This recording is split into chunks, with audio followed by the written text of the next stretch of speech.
Hello guys, स्वागत है आपका एम के कोचिंग क्लासेस करेरा में। आज हम देखने वाले हैं पर्यायवाची शब्द। आज हम कुछ इम्पोर्टेंट पर्यायवाची शब्द देखने वाले हैं जो आपके किसी भी एग्ज़ाम के लिए इम्पोर्टेंट हो सकते हैं। चलो तो देखते हैं। अभाव। अभाव का पर्यायवाची क्या होता है, यानी अभाव का और हम किस नाम से जानते हैं अभाव को। तो अभाव का मतलब होता है कमी। हम बोलते हैं जैसे कि हमें किसी वस्तु का अभाव हो गया, या फिर जैसे हमको किसी वस्तु की कमी हो गई, तो एक तो पर्यायवाची क्या हो जाएगा, कमी। तो हम बोलेंगे कमी, अभाव को कमी बोल सकते हैं। और एक बोलेंगे तंगी। तंगी भी क्या बोलते हैं, जब हमारे पास कोई वस्तु होती नहीं है तो हम बोलते हैं हमको इस चीज़ की तंगी हो गई या फिर हमको कमी हो गई। और बोलेंगे अभाव को क्या बोल सकते हैं, न्यूनतम। न्यूनतम यानी न्यूनतम मान का मतलब भी कमी होता है, ठीक है। फिर होगा और आपूर्ति लिखेंगे। आपूर्ति यानी पूरी वस्तु, मतलब पूरा काम होने से पहले हमारी कुछ वस्तु ख़त्म हो गई तो हम क्या बोलेंगे, आपूर्ति। यानी कमी को हम अभाव को बोल सकते हैं कमी, तंगी, न्यूनतम और आपूर्ति, ठीक है। अगर और आपको भी कुछ पता हो तो आप भी कमेंट करके बता सकते हैं कि और क्या होता है अभाव का पर्यायवाची शब्द। अब देखेंगे अभिप्राय। तो अभिप्राय का मतलब क्या होता है, जैसे हम बोलते हैं तुम्हारा कहने का क्या अभिप्राय है, यानी तुम्हारा मतलब क्या है। तो एक तो हो जाएगा मतलब, एक हो जाएगा आशय। हम बोलते हैं जैसे तुम्हारा क्या आशय है, बोलते हैं ना कि तुम क्या कहना चाहते हो, तुम्हारा मतलब क्या है, क्या अभिप्राय है तुम्हारा, क्या आशय है, ठीक है। तो और इसका बोल सकते हैं अर्थ, यानी क्या कहना चाहते हो, अर्थ बताओ क्या कहना चाहते हो। तो अर्थ। और हो जाएगा विचार, कि तुम्हारा क्या विचार है। तो अभिप्राय का मतलब हो जाएगा मतलब या आशय या फिर अर्थ या फिर विचार। और भी बहुत सारे होते हैं, तो अगर आपको और पता है तो आप कमेंट करके बता सकते हैं, ठीक है। अब देखेंगे अभिमान। तो अभिमान का पर्यायवाची क्या होगा, अभिमान। तो हमको पता है कि हम जैसे हम बोलते हैं कि हमारे लिए किसी को अभिमान हो जाता है, या फिर घमंड बोल सकते हैं जैसे। तो हम बोलेंगे अभिमान को घमंड। जैसे किसी के पास कुछ वस्तु होती है, ज़्यादा पैसा होता है, तो उसे क्या हो जाता है, अभिमान हो जाता है या फिर घमंड हो जाता है, ठीक है। तो अभिमान का पर्यायवाची हो जाएगा घमंड। और हम बोलेंगे गर्व। गर्व भी हो जाएगा, ठीक है, इसी का पर्यायवाची। और हो जाएगा, और क्या लिख सकते हैं, स्वाभिमान। स्वाभिमान, ठीक है। और घमंड हो गया, गर्व हो गया, स्वाभिमान हो गया। और भी बहुत सारे होते हैं जैसे गौरव। गौरव हो गया, ठीक है। चलो अब देखेंगे आरंभ। आरंभ का मतलब क्या होता है, जैसे हम किसी भी चीज़ की या किसी भी काम शुरुआत करते हैं तो क्या बोलते हैं, आरंभ।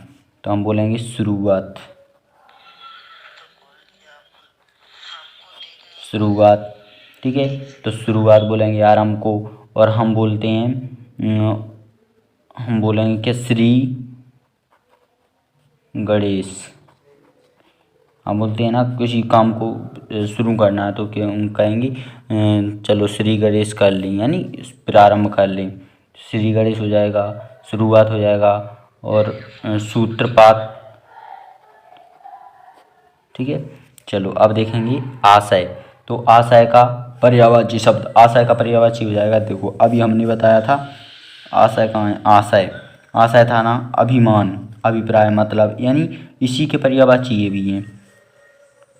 सॉरी, आवश्यक है ये, आशय नहीं है, आवश्यक। आवश्यक, आवश्यक का मतलब जैसे हम बोलते हैं हमारे लिए इस चीज़ की आवश्यकता है, यानी उसको एक काम अवश्य करना चाहिए, तो उसका मतलब क्या है, अनिवार्य। अनिवार्य, अनिवार्य हो जाएगा।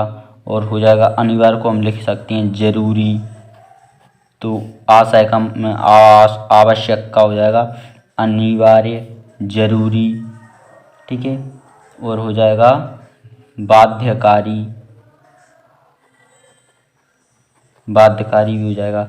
देखो हम जैसे हमको पता है हम कहीं पे काम करते हैं या किसी कंपनी में जाते हैं, कोई काम करता है तो हम क्या बोलते हैं, हमको अपने बॉस की बात मानना पड़ती है, तो हम क्या होते हैं, बॉस के बाध्यकारी होते हैं, यानी जैसा वो बोलेगा वैसा ही हमको करना पड़ता है। तो हमको क्या है, वो अनिवार्य करना पड़ता है, तो हम बोलेंगे बाध्यकारी। और एक और होता है अपरिहार्य, अपरिहार्य, ठीक है।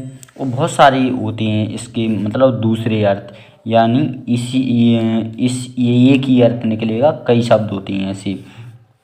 आवेग, आवेग का देखेंगे तो आवेग का अर्थ विलोम शब्द क्या हो जाएगा, या पर्यायवाची, सॉरी, आमोद का आवेग का पर्यायवाची हो जाएगा आवेग। आवेग का मतलब देखो वेग, वेग का मतलब होता है जैसे हम चल रहे हैं, तो वेग यानी गति, आवेग, आवेग यानी और अधिक गति, तो आवेग से आवेग का होगा पर्यायवाची तेजी।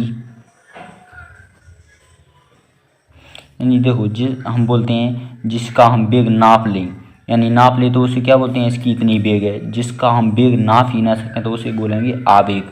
तो आवेग का होगा तेजी, जोश, तीव्र, तीव्र हो जाएगा स्फूर्ति, स्फूर्ति हो जाएगी, चपलता, ये हो जाएंगे क्या की आवेग की। अब देखेंगे आमोद, आमोद का पर्यायवाची, तो आमोद का पर्यायवाची होगा आनंद।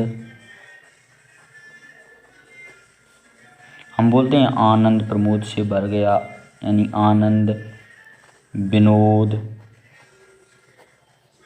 इसका अर्थ भी क्या है, खुश होना। खुश होना को हम उल्लास भी बोलते हैं, जिसको अधिक खुशी हो जाती है तो वो उल्लास, प्रसन्नता। अब देखेंगे आशय, तो आशय तो देखो आशय का तो हम ऊपर पढ़ के आए हैं आशय का, ठीक है, तो ये हो जाएंगे आशय का मतलब, मतलब, अर्थ, विचार, अभिप्राय, ठीक है। चलो अब देखेंगे आदि, आदि, आदि का मतलब होता है पहला। हम बोलते हैं ना आदिकाल, यानी पहले के जो पहले काम होते थे तो आदिकाल के कार्य, तो आदि का मतलब होता है पहला, ठीक है, पहला, या फिर बोल सकते हैं प्रथम, या बोलेंगे आरंभिक, ठीक है। और आदिम, आदिम हो जाएगा, ठीक है।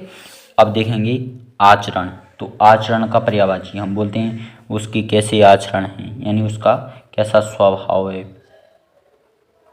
तो स्वभाव, ठीक है। व्यवहार के हम बोलेंगे कैसा उसका आचरण है, कैसा स्वभाव, व्यवहार, ये सब एक ही बात है, तो इसके पर्यायवाची हो जाएंगी स्वभाव, व्यवहार, ठीक है। सदाचार, शिष्टाचार, ये सभी क्या हो जाएंगे, आचरण के पर्यायवाची हो जाएंगे।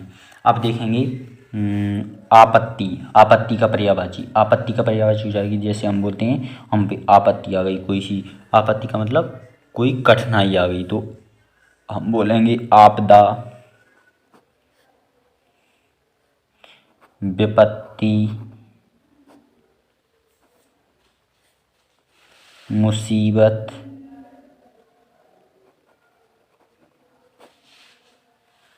ठीक है, विपदा, विपदा, और बहुत सारे होते हैं। अगर वीडियो अच्छी लगी हो तो चैनल को सब्सक्राइब जरूर करें, वीडियो को लाइक करें, शेयर करें, और आपको जिस टॉपिक पर वीडियो चाहिए तो आप कमेंट करके हमको बता सकते हैं कि किस प्रकार की हमको वीडियो चाहिए तो हम उसी प्रकार की वीडियो आप तक पहुंचाने की कोशिश करेंगे। आज के लिए इतना ही। जय हिंद।